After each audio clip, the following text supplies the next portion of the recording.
शेवटी मनोज जरांगे पाटील हे सुद्धा एक मूळ शेतकरी आहेत. त्यांचं आपलं शेतकऱ्याचं एक अस्मित म्हणून बैलगाडी आहे आपली, आणि आपण त्यांना जेवढं चिंचवडचा प्रवास आहे तेवढं आपण अख्खं त्यांना बैलगाडीत करणार आहोत. शेवटी ते एक ह्याच्यासाठी लढतात, आरक्षणासाठी लढतात. आज लाखो जणांची अपेक्षा आहे, लाखो करोडो जणांची अपेक्षा आहे की आरक्षण भेटलं पाहिजे. आणि हे आरक्षण भेटत असताना आपण इथे भरपूर सोय केलेली आहे त्यांची, आणि आम्ही त्यांच्या पाठीशी राहू. सगळा प्रवास खुलातून व्हावा, त्यांचा इथून तिथून प्रवास आम्ही हे करतो की त्यांचा प्रवास आपण बैलगाडीतनं करावा, पण काही कारणामुळे आपल्याला ते करता येत नाहीये. काल सुद्धा परमिशन काढण्यासाठी आम्हाला पोलिसांकडे जावं लागलं. इथं सुद्धा आम्हाला परमिशन काढण्यासाठी पोलिसांकडे जावं लागतंय. याचा सुद्धा विचार त्यांनी करावा. आणि ते सुद्धा एक शेतकरी आहेत, ते शेतकऱ्यासाठी आणि शेतकऱ्यासाठीच लढतात. शेतकरी हा एक महाराष्ट्राची शान आहे.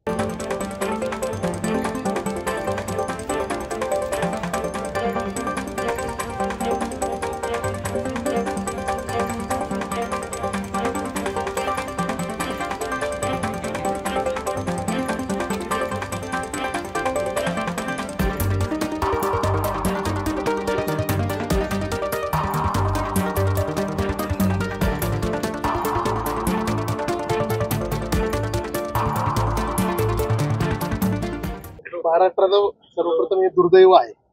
महाराष्ट्रात हा बहुसंख्य असलेला मराठा समाज आज तक एवढ्या मोठ्या समस्यांना अडचणीने सामोरं जातो. 2016 पासून जे काही मोर्चे होते त्या मोर्चाच्या मागण्या आजपर्यंत जर सरकारला समजत नसतील, ज्या भूमिकेतून मराठा मुख्यमंत्री बसवला गेला ती भूमिका देखील कुठल्याही प्रकारे मुख्यमंत्र्यांनी पार पाडलेली नाही. आज जो काही समाज गोळा झाला हा कुणाच्या वैयक्तिक मागणीसाठी गोळा झालेला नाही. हे सगळे गरजवंत मराठा. कालचं जर आपण आकडा ऐकतोय त्याच्यानंतर मला नाही वाटत की पिंपरी चिंचवड नंतर पुढे सरकारला काही शक्य होईल. लोणावळ्यापर्यंत पुढे गेल्यानंतरच सरकारला याची भूमिका घ्यावी लागेल. आणि आता मुंबईमध्ये उद्या जे काय होईल याच्यासाठी सर्व जबाबदारी सरकारची असेल.